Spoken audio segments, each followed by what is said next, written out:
Hi everybody, it's Kyle from the Technophiles.com back again with another video review. You may have seen one of my earlier reviews. It was the Sony Bloggie Touch. Recently I just got the next entry from Sony. It is the Sony Bloggie. Mind you, there's no touch involved with it. However, it does come with a very unique add-on piece that distinguishes itself from the rest of the Sonys. And there's this little adapter right here. Now, I'll pop it off for you so you can kind of get a better look at it.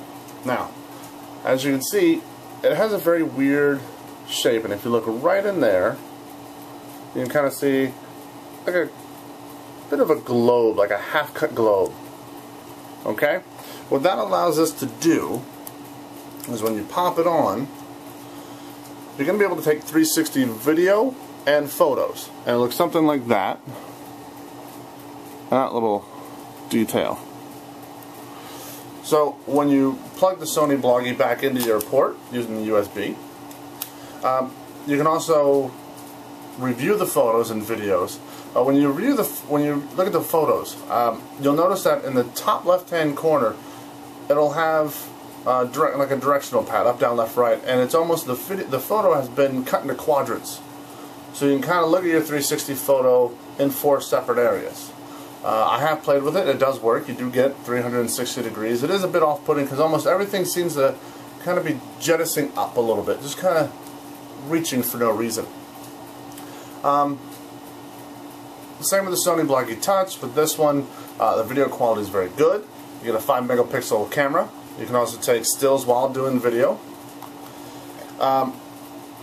You don't have the capabilities with the Sony Bloggie Touch where you can use a touch screen on the back here and it'll adjust everything. Instead, you have to go back, and it gives you a good representation of what you got to do here. And various other things, self-timer, widen, tighten, all can be done in that little circle. Plus, you get your menu key and the playback key and everything else.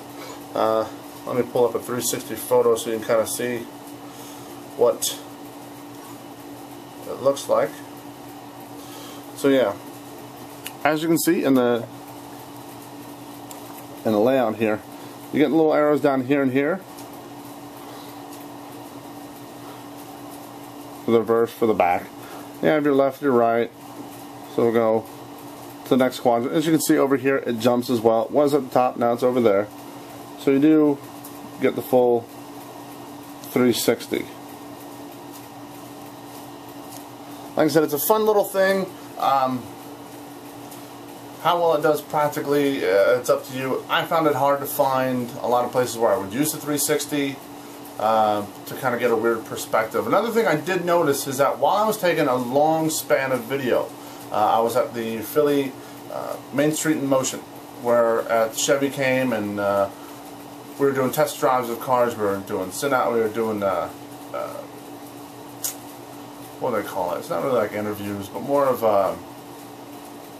just basically sitting down and having people talk to us. And I just wanted to go back and get the cookies because they're really good. I noticed that as I was taking, still video, doing the videos and still pictures, the video tend to stop, if not judder a little bit, and then it froze completely. It was still recording. You could still see the timer ticking away, and the still photos, it would never show anything other than the last photo I just took. So when I tried to correct it, I tried to reset it, and as soon as I turned it back on and resumed filming, I had what I call it, like, it was almost like the Matrix took over the screen, where it started to trickle down. All the lines in the back of the view screen, everything kind of trickled down, much like the Matrix. So I didn't know where I was at or what I was going to be doing in a second if Neo was going to come to save me. However, again, the video quality is very good since you can't get the flip HD camera anymore. I already have one. That's what I'm filming with now. We did notice something between the flip and the Sony Bloggie.